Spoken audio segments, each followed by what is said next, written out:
Hello guys, welcome back to the channel.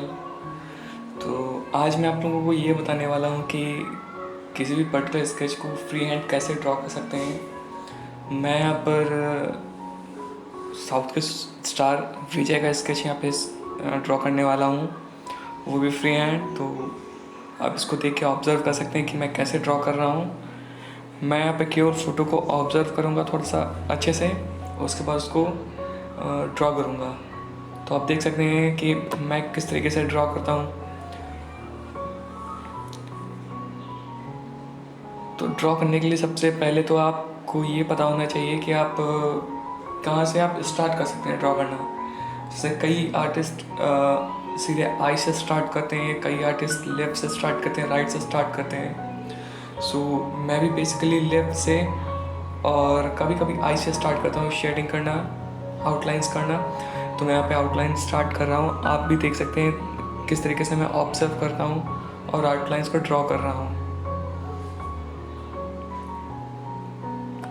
और अगर आप एक बिगिनर हैं तो इसके लिए तो आपको सबसे पहले तो बेसिक्स पता होना चाहिए।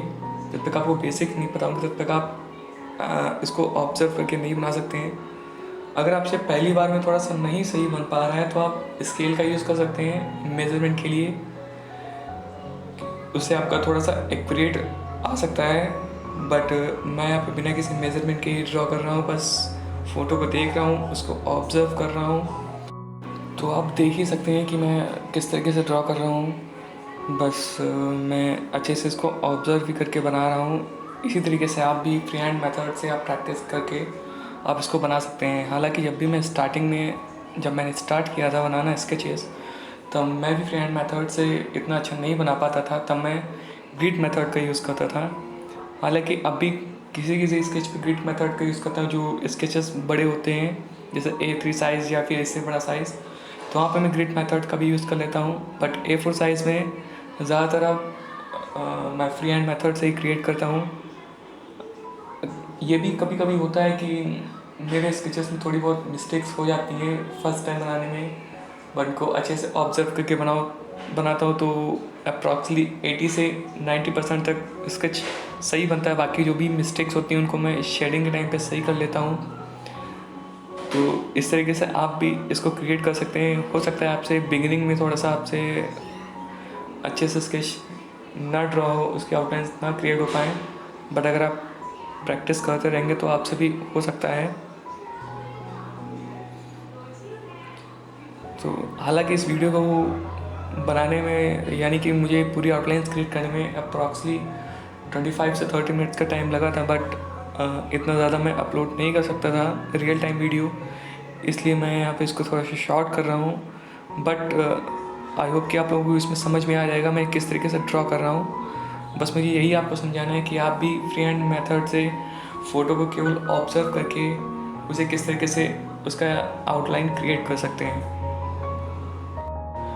और अगर आप आउटलाइंस को ड्रॉ करना चाहते हैं तो उसके लिए आप मोस्टली या तो आप मैकेनिकल पेंसिल का यूज़ कर सकते हैं या फिर एच ग्रेड की किसी भी पेंसिल का यूज़ कर सकते हैं। क्योंकि आउटलाइंस को ड्रॉ करने के लिए हमें केवल हल्की सी लाइंस क्रिएट करनी होती हैं, ज़्यादा हमें इतना डार्क नहीं करना होता है। तो इसलिए हम मोस्टली या तो फिर हम मैकेनिकल पेंसिल का यूज़ करते हैं या फिर हम किसी एच ग्रेड की पेंसिल का यूज़ कर सकते हैं, जो कि किसी भी ब्रांड की हो सकती है।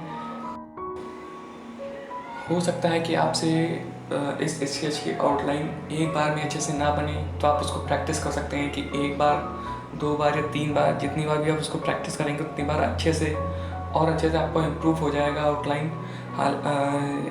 क्योंकि मैं ये इसलिए आपको बता रहा हूँ क्योंकि मैं जो ये आउटलाइंस क्रिएट कर रहा हूँ उससे पहले भी मैं 2 बार इसकी आउटलाइन क्रिएट कर चुका हूँ। तो सबसे पहले जब मैंने ड्रॉ किया था तो उसमें मुझसे 70% एक्यूरेसी आई थी। उसके बाद जब मैंने ड्रॉ किया तो उससे थोड़ा सा और एक्यूरेट हुआ। अब मैं जो ड्रॉ कर रहा हूँ वो आपको पता चल जाएगा मैं कितना एक्यूरेट ड्रॉ कर रहा हूँ। तो मैं जो आउटलाइंस क्रिएट कर रहा हूँ उससे पहले मैं 2-3 बार प्रैक्टिस कर चुका हूँ, इसलिए मैं यहाँ पर अब आपको दिखा रहा हूँ। इसी तरीके से आप भी अगर आपसे कोई भी आउटलाइंस अच्छे से क्रिएट नहीं हो पा रही है तो आप उसकी प्रैक्टिस कर सकते हैं। प्रैक्टिस के लिए आप किसी पर्टिकुलर पेपर का यूज़ कर सकते हैं। जैसे आप उन पेपर्स कर सकते हैं जिनका आप प्रिंट आउट के लिए यूज़ करते हैं, जिनकी फ़ोटोकॉपीज़ आप कराते हैं। ऐसे पेपर्स A4 साइज़ के आपको मार्केट में इजीली अवेलेबल हो जाएंगे, तो तो आप उनका यूज़ कर सकते हैं प्रैक्टिस के लिए।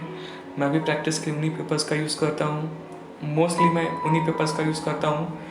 और मैं कुछ वीडियोस में भी उनका यूज़ कर लेता हूँ, क्योंकि मुझे आपको केवल समझाना होता है कि किस तरीके से आपको स्केचिंग करनी है या फिर आपको शेडिंग करनी है, आपको किस तरीके से आपको ड्रॉ करना है। तो उनके लिए मैं उन्हीं का यूज़ करता हूँ।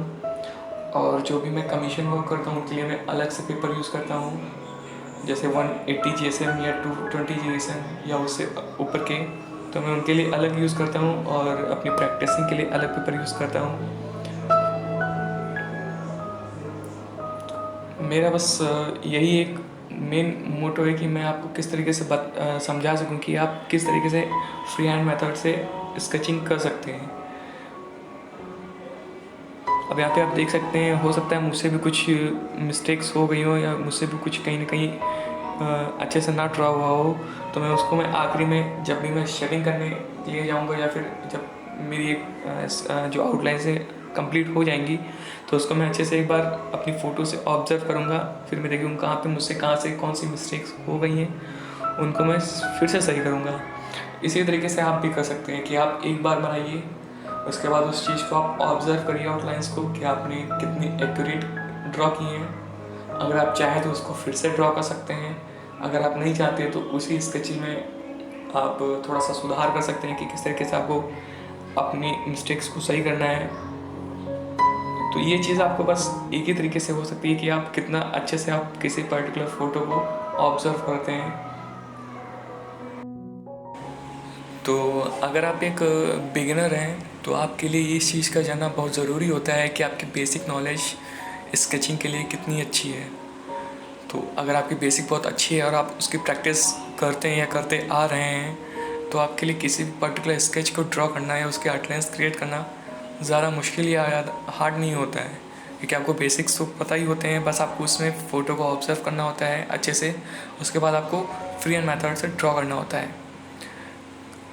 और कई सारे बिगिनर्स ऐसे भी होते हैं जिनको बेसिक्स का नॉलेज नहीं होता है, तो उनको उससे किसी भी स्केच को बनाने से पहले उनको बेसिक की नॉलेज होनी ज़रूरी है।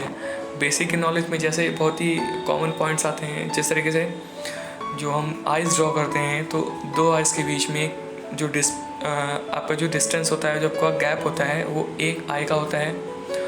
और जो फेस का पोर्शन पूरा डिवाइड होता है वो 3 पार्ट्स में डिवाइड होता है। पहला पार्ट होता है आपका अपर पार्ट यानी कि फोरहेड का पार्ट, उसके बाद आपकी आइज़ और नोज़, फिर जो तीसरा पार्ट होता है उसमें आपकी लिप्स और आपका चिन, इसको इंक्लूड किया जाता है। तो ये कुछ बेसिक पार्ट्स हैं, जो बेसिक्स हैं उनको आपको जानना बहुत ज़रूरी है। अगर आपको बेसिक पता है और फ्री हैंड मेथड नहीं आता है तो आप ग्रिड मेथड का यूज़ करिए। उससे आप अपनी जो एक्यूरेसी है स्केचिंग को बनाने के लिए वो थोड़ी सी बेटर करिए। उसके बाद आप आराम से फ्री हैंड मेथड का यूज़ कर सकते हैं। अगर आप स्टेप बाय स्टेप अगर आप चलेंगे तो आपकी जो स्केचिंग है वो आपको बहुत जल्दी इम्प्रूव हो सकती है और बहुत ही अच्छी तरीके से इम्प्रूव हो सकती है। जैसे कि मैंने भी अपनी इम्प्रूव की है एक्यूरेसी, इसी तरीके से बिल्कुल इम्प्रूव की है। सबसे पहले मैं फ़ोटो को यूं ही ऑब्जर्व करके बना लेता था, तो उसमें बहुत एक्यूरेसी नहीं आती थी, एक्यूरेसी आती थी 20% 30%। मैं आपको कभी अपने स्केचेस दिखाऊंगा कि मैं किस तरीके से ड्रॉ करता था और अब मैं किस तरीके से ड्रॉ करता हूँ, कितना इम्प्रूवमेंट हुआ है। इस पर मैं किसी अदर वीडियो में अलग से टॉपिक इस पर बनाऊँगा, इस टॉपिक पे अलग से पूरी वीडियो क्रिएट करूँगा, तो उसको देख सकते हैं। बट यहाँ पे मैं बस यही कहना चाहता हूँ कि आप किसी भी आउटलाइन को क्रिएट करने के लिए आपका कितना अच्छा फोकस होना ज़रूरी है और आप कितना अच्छा ऑब्ज़र्व करते हैं। जहाँ पे सबसे मेन बात आती है कि आपके ऑब्ज़र्वेशन की।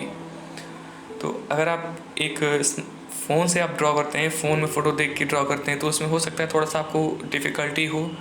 बट मेरा ये सजेशन रहेगा कि आप जिस भी फ़ोटो को ड्रॉ करना चाहते हैं, जिस फ़ोटो को आपको आउटलाइंस क्रिएट करनी है, जिस फ़ोटो की, उसका आप एक प्रिंट आउट निकाल सकते हैं। और ज़्यादातर लोग A4 साइज़ का ही स्केचिंग करते हैं, तो आप उसका A4 साइज़ का एक प्रिंट आउट निकाल सकते हैं।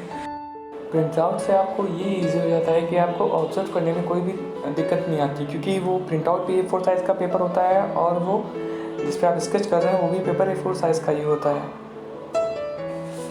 तो आप देख सकते हैं कि आउटलाइंस क्रिएट हो चुकी हैं और इसमें कुछ मिस्टेक्स रह गई हैं जो आप आपको ईजिली दिख रही होंगी।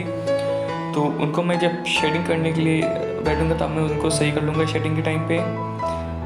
और अगर आप चाहें तो आप भी इसी तरीके से ड्रॉ कर सकते हैं। बस आपको थोड़ा सा फोकस होके आपको अपना जो भी पर्टिकुलर फ़ोटो है उसको अच्छे से ऑब्जर्व करना है और ड्रॉ करना है। अगर आप उस तरीके से नहीं कर पाते तो आप अदर टूल्स का यूज़ कर सकते हैं, जैसे स्केल या फिर किसी अदर मेजरमेंट टूल का यूज़ करके आप ड्रॉ कर सकते हैं। सो अगर आपको ये वीडियो अच्छा लगा हो या फिर आपको कुछ भी इसमें समझ आया हो या फिर आपके लिए हेल्पफुल रहा हो तो आप इसे लाइक कर दीजिएगा। और अगर आप इस चैनल पर नए हैं तो सब्सक्राइब भी कर दीजिएगा। तब तक के लिए